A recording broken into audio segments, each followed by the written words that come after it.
All right, everybody. We are live with the Combatcast, and we are back after taking a little week off because we deserve it. God damn it. And we're going to talk a lot of stuff, a lot of announcements coming up in MMA and combat sports. This weekend's fight card for the co-main event, main event. But first, Chevy, tell people what we got coming up. All right, January 13th, we have UFC Fight Night Ankalaev versus Walker 2. Last fight ended via DQ, illegal knee from Ankalaev. So we're looking back to looking at them running it back. Probable title eliminator. January 20th, UFC 297, Strickland versus Duplessis. Obviously looking forward to pay-per-views coming back. And then January 27th, no UFC fights, so maybe MMA Jeopardy. There's one championship fight we might go over a little bit, but we'll come up with something.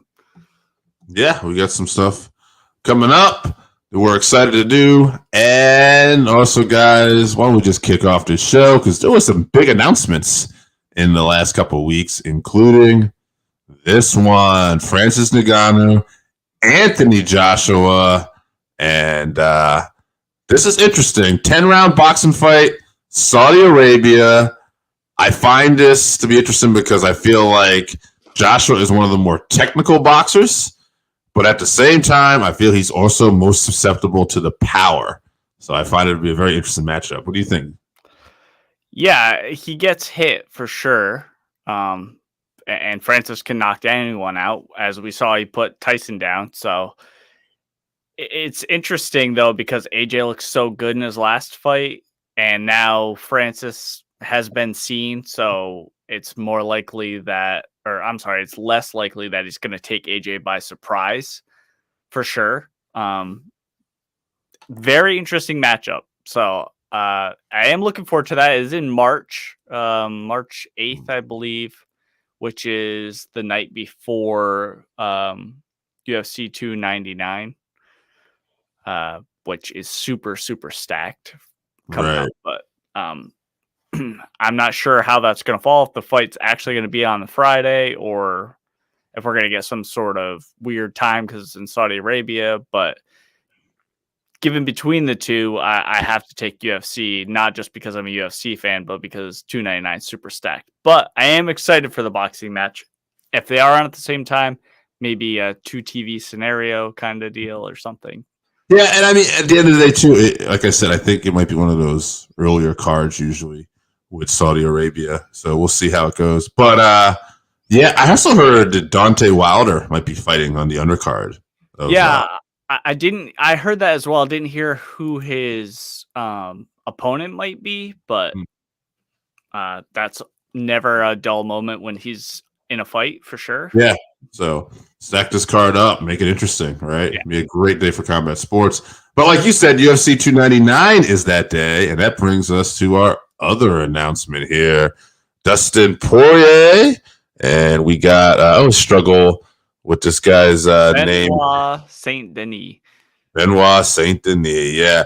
A killer, basically. Undefeated killer taking on Dustin Poirier, and you sent this to our group chat today. And I believe your exact quote was, "Why the fuck is Dustin fighting Benoit?" And I'm happy about this fight in some ways. I do think that Dustin, I wish he was a little more protected, but it is very rare that somebody who's still at the top, who's got this great name value, is fighting a killer like this. I mean, we're talking about what, number 3, number 4 versus number 12? Yeah, absolutely. Respect to Dustin, too, because he did say not that long ago that only big fights were going to be in his future. And this is a super dangerous guy, many rankings below him that nobody really wants to fight. So props to Dustin for stepping up and saying, I'll take him. Yeah, for sure. And I don't know, man. We'll pick as we get closer to go time here, but yeah, no, I think that Benoit is opening as a favorite currently. Yeah. So it's wild. But Benoit's never faced somebody. This is still a completely different caliber opponent, you know?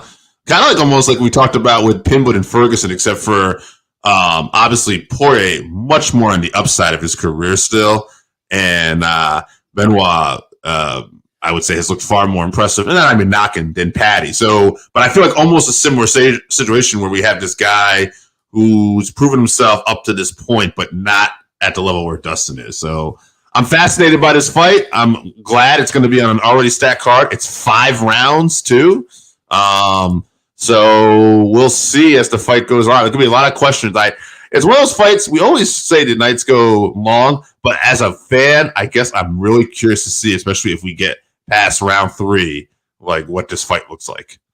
Yeah, and you mentioned the 5-round thing. I think that favors Dustin for sure. Because obviously, experience-wise, he has much more experience in 5-round fights, especially in the UFC. Benoit has none. But the way that Benoit fights also, Dustin, if he can outlast the onslaught early on, we know he has the cardio and the heart to fight to the end. And he can get that finish near the end of the fight for sure. For sure. We'll pick a winner as we get closer that week, but I think it's a very interesting fight. But speaking of fights, let's get to this weekend's fight night card. Ankalaev versus Walker 2. After what went down in their first fight, we got ourselves a rematch. Yeah, I messed up the schedule, obviously, first week back. But yeah, let's get into this fight card. Prelim fight to keep an eye out for. It's not a super deep card for sure, but on the prelims, you have Andrei Arlovsky, the old grizzled vet, fighting up-and-comer Waldo Cortez Acosta, who has just been knocking people out left and right. I don't know if you remember, this commentary team always brings it up, though. He throws 100-mile-an-hour fastballs. He used to be a baseball player, so he uses that motion in his punching, those overhand punches for sure. Not the most technically gifted guy, does not protect his legs very well. So if Andre can just avoid the big shot, technique-wise, he should be able to pick him apart. I don't think he does. I think he gets knocked out, unfortunately. But it is an interesting fight to keep an eye out on. For sure. And hats off to the veteran Arlovsky, still doing it. Right? Yeah, for sure. Wasn't he on UFC 100 or something like that? He's he's back from that era. So respect to him for sure. Before we talk about the co-main event, shout out to another guy who was back on UFC 100. Jim Miller is on this card versus Gabriel Benitez. So hopefully, timing-wise, if Jim doesn't take too much damage in this fight, it lines up to get him on UFC 300. And just putting it out there, hopefully he gets this win, and maybe him and Tony can go at it for 300. That's a UFC 300 worthy fight. Prelim main event or something like that. If Tony refuses to retire or something and Dana wants to give him the BJ Penn treatment and give him one more fight, that would be the fight right there, I guess. Yeah.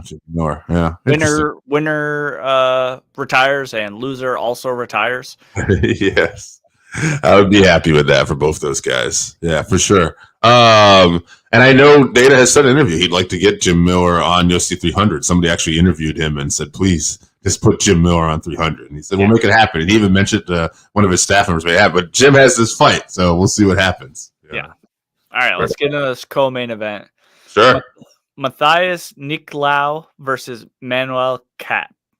All right. Matheus, 19-3-1, 6 KOs, 5 subs, 8 decisions, won 6 out of his last 7. And Manel Kape is 19-6, 11 KOs, 5 subs, 3 decisions, and won 4 in a row.